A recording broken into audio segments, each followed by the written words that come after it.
kita sari al-aitam, mengabdi pada negeri, mencerdaskan putra putri bangsa di dalam pendidikan. Assalamualaikum warahmatullahi wabarakatuh. Selamat pagi dan salam sejahtera untuk kita semua.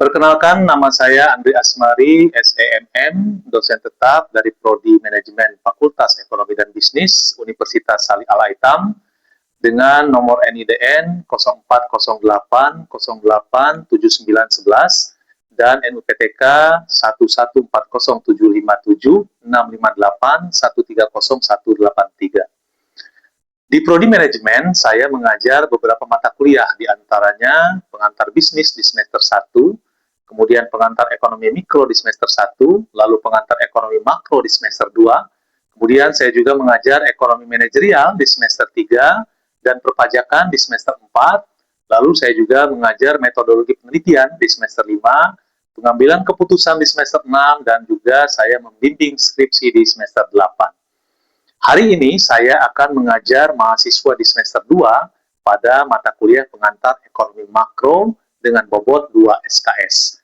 Di pertemuan terakhir ini menjelang ujian akhir semester, saya akan menyampaikan materi terakhir dengan judul Teori Ekonomi Mikro dan Makro dalam Ekonomi Digital Modern, di mana kemampuan akhir yang diharapkan dari pertemuan hari ini yaitu mahasiswa mampu membedakan perilaku konsumen dan produsen tradisional dengan perilaku ekonomi digital. Kemudian, mahasiswa juga mampu mengidentifikasi karakteristik utama ekonomi digital. Kemudian, mahasiswa mampu membedakan lingkup ekonomi mikro dan makro dan keterikatan keduanya. Selanjutnya, setelah penyampaian materi usai, mahasiswa akan diberikan kuis akhir pertemuan yang ke-15 ini sebelum ujian akhir semester untuk mengukur tingkat kemampuan mahasiswa di dalam memahami materi, membedakan perilaku konsumen dan produsen tradisional dengan perilaku ekonomi digital, serta tingkat ketepatan mahasiswa dalam membedakan lingkup ekonomi mikro dan makro dan keterkaitan keduanya. Gambaran singkat mengenai materi yang akan saya sampaikan pada hari ini, yaitu saya akan mencoba merefresh kembali ingatan mahasiswa terkait dengan apa itu ilmu ekonomi yang sudah mereka pelajari, mulai dari pertemuan yang pertama hingga pertemuan yang ke-14. Lalu, menjelaskan karakteristik efektif dan efisien, kemudian menjelaskan teori The Invisible Hand milik Adam Smith di era modern yang mewujud dalam bentuk algoritma. Kemudian teori-teori pilihan mikro dan makro yang mendukung algoritma modern. Lalu saya juga akan menjelaskan lingkup makro terkait dengan big data, inflasi, dan juga tingkat suku bunga. Kemudian saya juga akan mencoba untuk menjelaskan kepada mahasiswa agar mahasiswa bisa membedakan antara perbedaan ekonomi mikro dan makro yang nanti diakhiri dengan pelaksanaan kuis kepada mahasiswa untuk mengukur kemampuan mahasiswa dalam memahami materi yang disampaikan.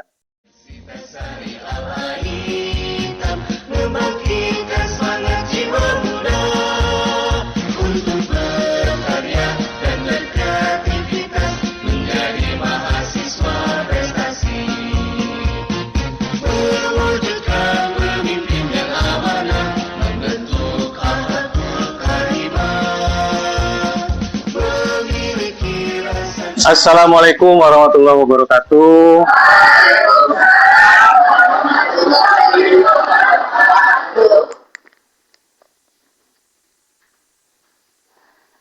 Semangat pagi.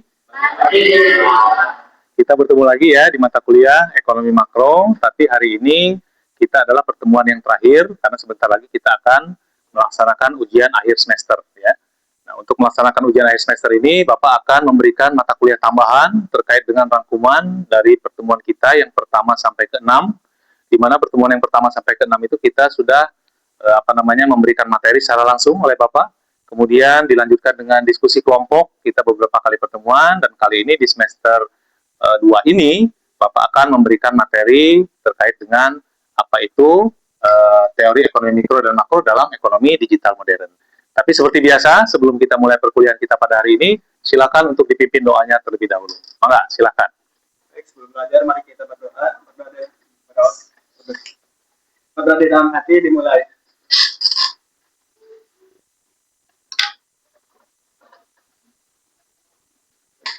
Selesai.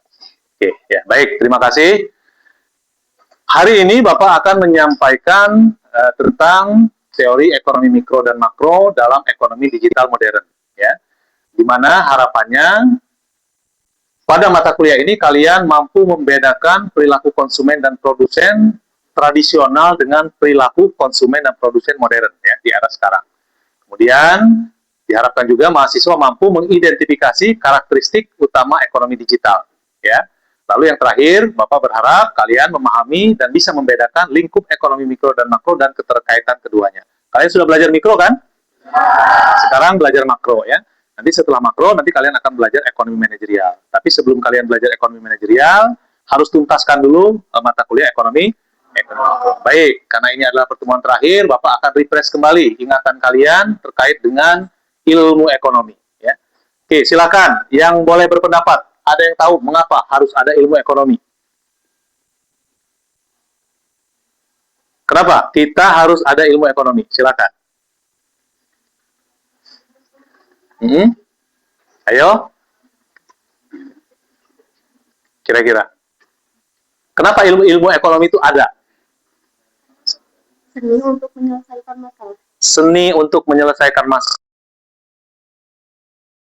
Memenuhi kebutuhan dengan sumber daya yang terbatas. Untuk memenuhi kebutuhan dengan sumber daya yang terbatas, ya.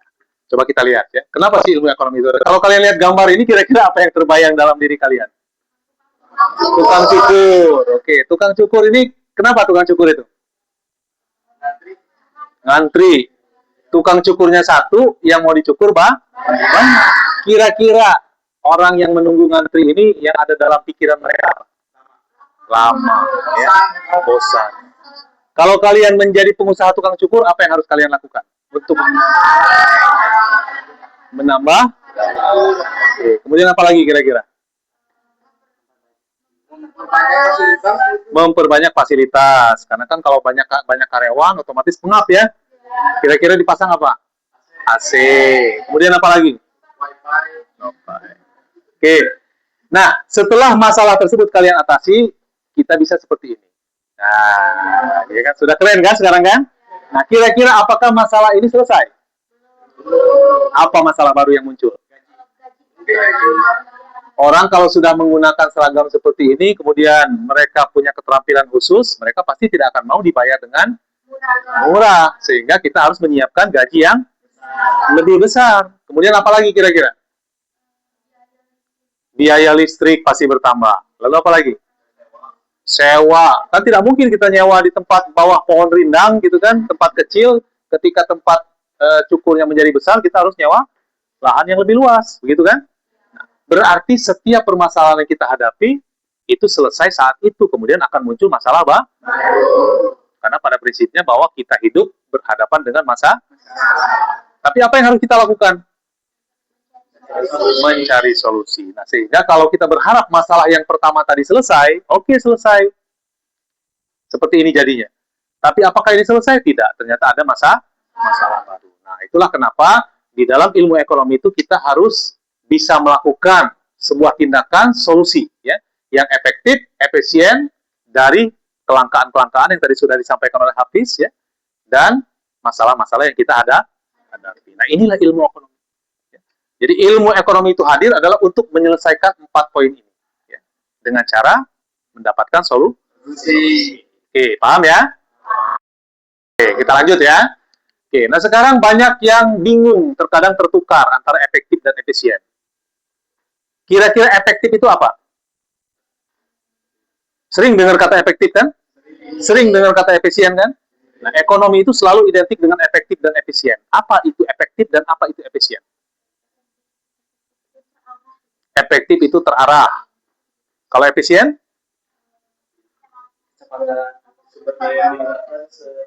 Seoptimal mungkin. Nih ya, Bapak kasih logika. Ya, logika sederhana begini. Bapak dari Bandung berangkat ke Jakarta. Ya. Ingin berangkat dari Bandung ke Jakarta. Berarti tujuan Bapak kemana? Jakarta. Bapak bisa efektif, tapi tidak efisien. Kalau Bapak menggunakan helikopter. Kalau menggunakan helikopter, cepat tidak Bapak sampai ke Jakarta? Efektif memang, sampai tujuan, tapi tidak efisien. Kenapa? Biayanya mahal, ya. Efektif tapi tidak efisien. Efisien. Ada yang sebaliknya, tidak efektif tapi efisien. Bapak pakai angkot dari Bandung ke Jakarta. 15 menit sekali mogok. 15 menit sekali ngedorong. Ya. Efektif tidak? Tidak akan efektif. Kenapa?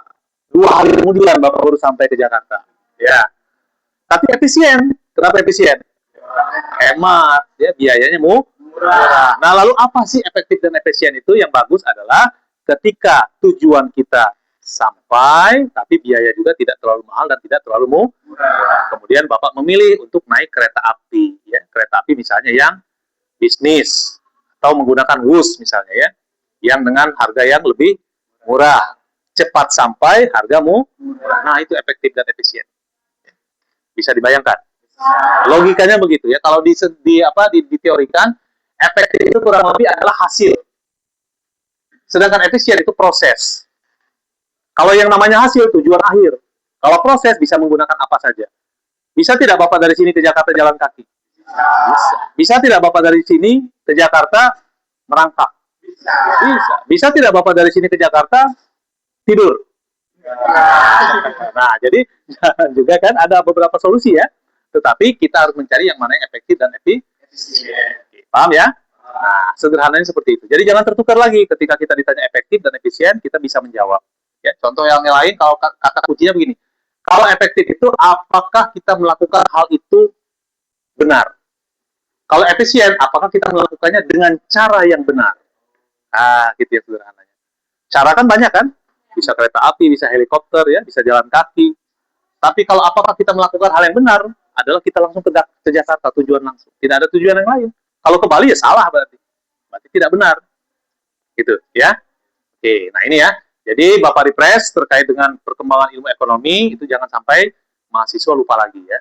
Kenapa? Karena itu adalah dasar kita untuk mengikuti materi-materi mata kuliah yang berikutnya. Ya.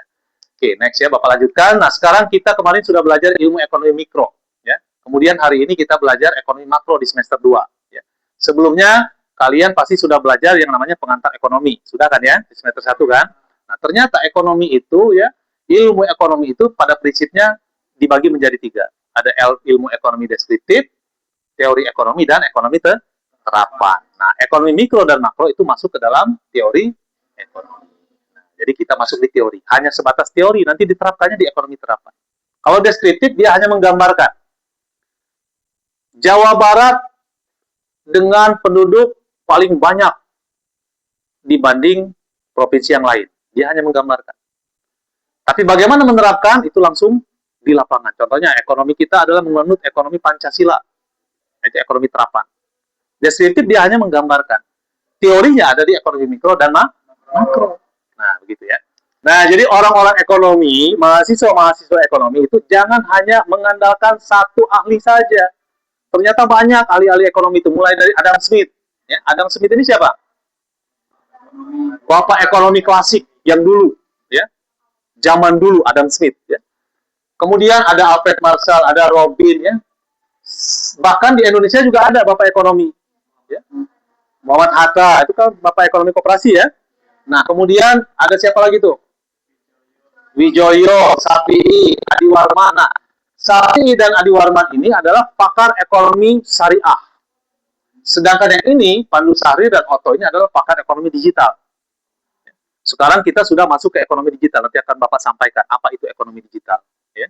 Nah, ini adalah Bapak-Bapak ahli ekonomi. Jadi kalian harus punya referensi-referensi yang lain. Supaya apa? Supaya kompetensi kita itu berkembang. Ya. Bapak akan masuk kepada materi berikutnya terkait dengan digital. Pernah kalian mengalami hal seperti ini? Cari sepatu di Google. Ya. Tiba-tiba di feed Instagram kita, di Facebook kita, muncul iklan-iklan sepatu. Sering ya? Bapak dulu pernah sakit pinggang. Sakit pinggang, bangun tidur, sakit sekali pinggang. Begitu buka HP, begitu nyalain HP, lihat pengen ngecek WA gitu kan, buka-buka Facebook, keluar obat sakit pinggang. Loh, kok bisa begitu ya? Padahal Bapak tidak pernah ngobrol dengan HP. Tidak pernah cerita kalau Bapak sakit pinggang. Dan ternyata ilmu ekonomi itu sudah seperti itu sekarang. Kita lihat, tangan tidak terlihat itu akan menggerakkan roda ekonomi dan menciptakan keteraturan pasar. Jadi Adam Smith itu begitu. Jadi kalau dulu, ya, orang itu berbelanja dulu, bertransaksi dulu, terbentuk pasar dulu, bersaing antar pedagang. Kemudian barulah pasar itu terbentuk secara ekonomi. Kalau sekarang tidak seperti itu. Kita belum belanja saja, gadget kita sudah menawarkan barang. Dari mana gadget kita tahu? Ternyata dari perilaku kita, kebiasaan kita. Yang laki-laki screen scroll, nah itu ternyata direkam ya, oleh yang namanya big data. Jadi dia tahu apa kebiasaan kita sehari-hari. Bahkan dia tahu apakah kita senang dengan makanan ini ataukah tidak, dia tahu. Yang perempuan yang suka scroll barang-barang mewah gitu ya, scroll tentang belanja-belanja, itu nanti tiba-tiba di Shopee muncul iklannya tuh. Ya, tas tren sekarang bisa di scroll, tiba-tiba muncul di Shopee, tiba-tiba muncul di TikTok, Instagram. Ini dari teori The Invisible Hand yang sekarang sudah menjelma seperti ini. Ya. Paham ya? Oke, baik. Sekarang ada yang tanyakan? Ya.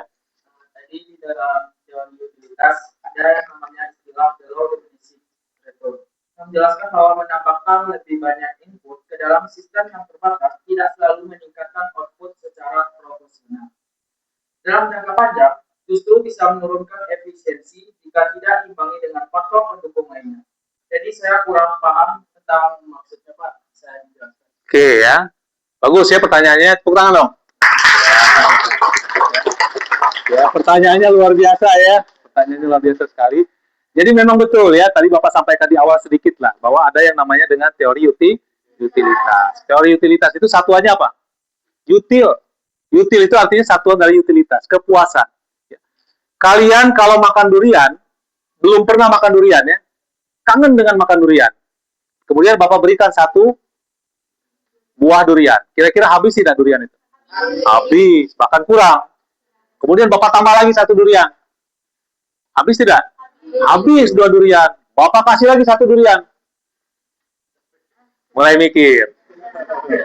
Mungkin masih dimakan setengah. Bapak kasih lagi satu lagi durian. Ya. Langsung sakit kepala, berat belakang, ya. Enak, mual, mungkin muntah. Kenapa bisa seperti itu? Itu tadi yang ditanyakan. Dari teori the low diminishing return itu adalah ketika kepuasan kita itu sudah sampai puncak, maka kita akan justru menurun. Ya. Kenapa bisa begitu? Karena tingkat kepuasan kita itu ada batasnya. Seperti gelas yang kita curahkan air, ketika sudah penuh dia akan tumpah. Sama kita juga begitu. Makanya kenapa ada teori the low diminishing return. Dan algoritma membaca itu ternyata. Silakan. Seperti yang kita ketahui di era modern saat ini, Gen Z sangat bergantung pada gadget. Nah, pertanyaannya, apa dampak negatifnya dan bagaimana cara kita mengatasinya agar tidak terlalu bergantung dengan gadget? Oke, dampak negatif Gen Z, gadget nih. Kalian sini Gen Z bukan? Ya. Nah, ini Gen Z semua. Punya gadget semua? Punya. Menggunakan setiap hari? Apa yang kerasa negatifnya? Lupa waktu. Kemudian apa lagi? Kerja males. Apa lagi? Ketergantungan. Apa lagi? Kurang fokus. Ya. Apa lagi? Males bergerak. Ya kan? Nah, itu efek negatifnya. Bagaimana cara mengatasi itu? Susah, Pak. Secara teori, oke, akan saya batasi. Satu hari saya tidak menggunakan gadget. Kebiasaan kita itu. Ya. Nah itu ya, jadi efek negatifnya itu sebetulnya bukan cuma dari gadget ya. Apapun sebetulnya pasti ada efek negatif dan efek positif. Sebagai contoh saja pisau lah. Pisau itu kalau kita gunakan untuk memotong bawang, positif tidak? Positif. Tapi kalau pisau kita gunakan untuk memotong tangan orang, sama seperti gadget. Gadget kalau kita gunakan dengan bijak, ya, untuk mengerjakan tugas-tugas kuliah, ya, untuk misalnya membantu kita memahami pengertian daripada materi yang kita tidak paham, ya. Kemudian misalnya kita untuk menganalisa suatu data, nah ini menjadi positif. Apakah boleh berlama-lama? Boleh, karena positif. Tapi kalau sehari-hari kita hanya scroll status orang, ya, kemudian gosip-gosip yang lain, kira-kira positif negatif? Nanti akan ada muncul istilah FOMO. Ya, terus bagaimana Pak cara mengatasinya? Ya kita harus ada yang namanya istilahnya diet ketat gadget. Misalnya begini, jam 9 malam tidur, saatnya gadget mati. Tidur jam 9, jam 10, tiba-tiba ting ting ting ting ting, ting nyala lagi. Bila gadget nggak boleh ya, jadi harus konsisten ya. Nah kemudian apa? Yang bisa kita lakukan berikutnya adalah dengan cara literasi kita perdalam. Ya. Kalian di zaman sekarang Gen Z, Bapak yakin lah literasi membacanya itu kurang. Ya. Membaca dalam artian membaca buku ya. Kenapa? Karena kalian dipermudah dengan yang namanya informasi-informasi instan. Ya. Nah sehingga informasi-informasi yang sifatnya manual, buku misalnya gitu ya, kalian jarang sentuh. Padahal sebetulnya buku juga ada yang dalam bentuk digital. Dan memang sulit ya, ini menjadi PR kita bersama, tugas kita bersama. Literasi di era modern seperti saat ini memang harus lebih ditingkatkan. Beda zaman Bapak dulu kuliah, apalagi zaman kakek Bapak ya. Itu rata-rata orang kuliah itu yang dia bawa itu buku, yang dia gendong seperti ini. Kalau dia kuliah bawa buku gitu. Sekarang jarang yang bawa buku, bahkan ada yang nggak bawa buku, nggak bawa pulpen. Ya. Cuman bawa jaket sama dompet yang kosong. Ya. Ya. Gitu ya. Nah, sekarang bagaimana literasi kita tingkatkan? Kenapa? Tadi yang Bapak khawatirkan. Yang dinamakan bonus demografi yang gagal itu adalah ketika generasi-generasi mudanya tidak memiliki kompetensi. Salah satunya adalah tadi, tidak bijak di dalam menggunakan teknologi. Teknologi itu adalah alat yang baik membantu kita, tapi teknologi juga bisa menjadi senjata yang tajam membunuh kita. Kalau kita tidak menggunakan secara bijak. Banyak orang yang tangannya begini. Karena setiap hari menggunakan gadget. Itu ada istilahnya itu ya. Bahkan ada yang matanya sampai tidak bisa lagi ini ya. Karena dia setiap hari sambil tiduran itu tidak baik ya. Kalian sampai tiduran, gadget, nonton drama Korea gitu. Nah, itu sebetulnya mengganggu saraf ya. Jadi sebaiknya matikan, jalan dulu sebentar. Nah, jadi harus kita batasi. Dari mana itu ya? Disiplin diri, tidak ada yang lain. Hanya disiplin diri dari masing-masing. Gitu ya? Benar ya? Oke. Bapak lanjut ya. Nah, untuk makro ya ada dua teori ya. Big data dan inflasi. Tadi sudah Bapak jelaskan. Ternyata dengan adanya data yang banyak itu dia bisa mengukur tingkat inflasi sebuah negara. Kalau dulu kita ingin mengukur pendapatan masing-masing orang itu dengan cara sensus. Dulu ada yang namanya petugas sensus penduduk datang ke rumah-rumah masing-masing ya. Bapak, Ibu, di sini ada berapa anggota rumah tangga? Ada 4. Berapa pendapatan per bulan? Ya, dia data satu persatu. Sekarang tidak ada lagi yang seperti itu, sudah menggunakan algoritma semua. Ya. Makanya data-data kalian ketika kalian masuk, ya, apply sebuah aplikasi, itu data kalian itu sudah terekam. Padahal kan kita kalau ingin isi formulir, tiba-tiba pas ngeklik, nik, muncul nik kita ada. Gitu. Ya, itu berarti data kita sudah terekam. Inilah, ya. Inflasi juga sama. Sehingga inflasi sekarang itu bisa dihitung berdasarkan kebiasaan masing-masing orang. Ini misalnya, Hafiz, tiap bulan biasanya makan nasi sama ayam. Tiba-tiba pas tanggal 17, kedetek oleh algoritma. Sebentar-sebentar ke warung beli mie, sebentar-sebentar ke warung beli mie, gitu kan. Wah, berarti ini sedang bulan tua. Berarti Hafiz sedang inflasi dompet.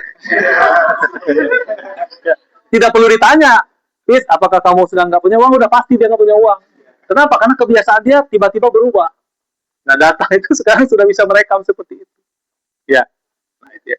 Oke. Kemudian ada yang namanya suku bunga. Nah, ketika ada istilah ya, ada istilah pejabat di Washington DC itu pejabat Fed ya. Fed itu adalah bank dunia yang ada di Amerika yang menguasai perekonomian global ya. Ketika dia batuk, istilah batuk itu ketika dia menaikkan suku bunga, maka kita semuanya kelimpungan. Gen Z bingung, apalagi yang sering bermain dengan istilahnya saham. Ada yang ini yang pernah nyoba-nyoba investasi saham?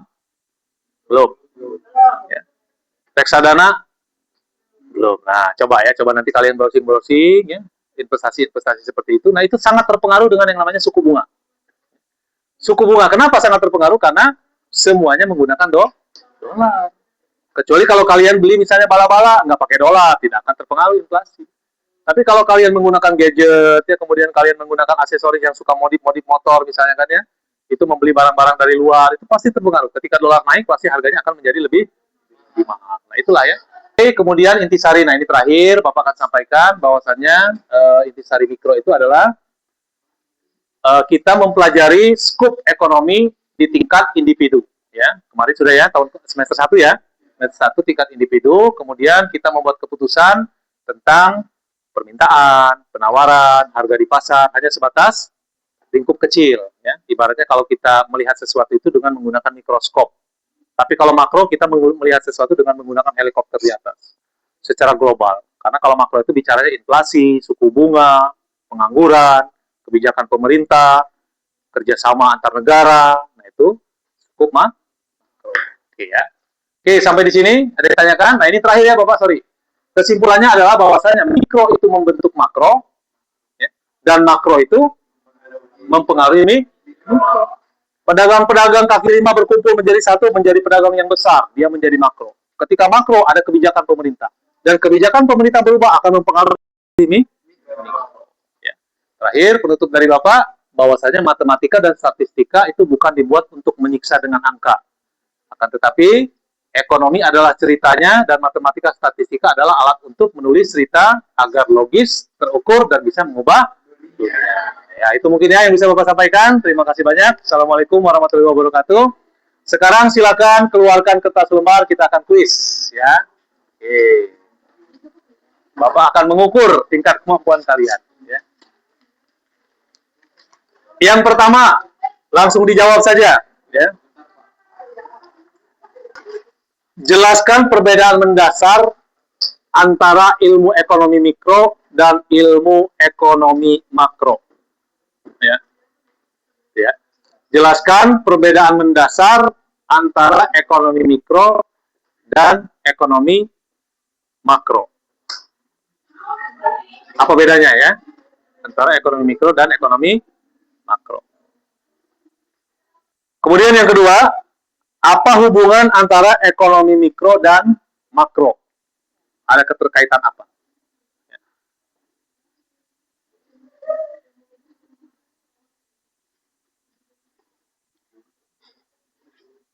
Dan yang terakhir, yang ketiga, apa analisa saudara terkait dengan perkembangan ekonomi digital modern saat ini? Ya. Silakan Anda analisa, nanti kalian buat, silakan tulis nama, ya, kemudian nanti dikumpulkan ke Bapak. Ya.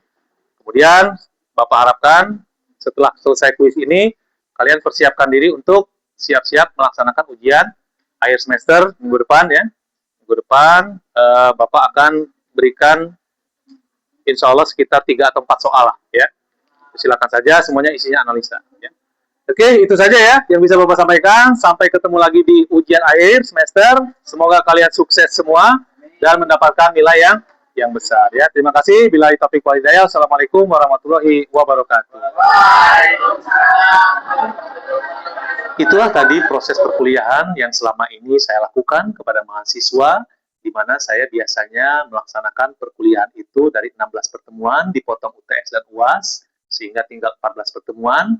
Dari pertemuan yang pertama sampai pertemuan yang ke-6, biasanya saya selaku dosen akan memberikan materi secara langsung kepada mahasiswa, baik itu secara interaktif ataupun materi-materi dalam bentuk diskusi ringan. Akan tetapi, ketika UTS selesai, masuk kepada menuju UAS, biasanya saya akan melaksanakan pembelajaran dalam bentuk diskusi kelompok, di mana masing-masing mahasiswa itu akan menyusun dan membentuk kelompok masing-masing sehingga mereka bisa berdiskusi antar teman mahasiswa. Di situ posisi saya adalah sebagai jembatan, sebagai pembimbing.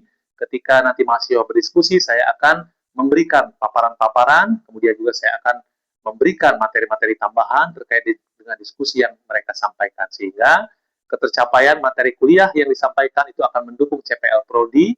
Kemudian juga diharapkan mahasiswa dengan adanya diskusi menjadi lebih aktif sehingga mahasiswa tersebut bisa betul-betul mendapatkan kemampuan tambahan di dalam mempelajari sebuah materi perkuliahan. Demikian yang bisa saya sampaikan. Terima kasih banyak. Semoga video ini memberikan manfaat bagi kita semua dan semoga kita sebagai seorang dosen senantiasa mampu menjunjung tinggi integritas dan juga mampu memberikan keilmuan yang bisa menaikkan kompetensi mahasiswa kita. Terima kasih banyak. Assalamualaikum warahmatullahi wabarakatuh dan semangat pagi.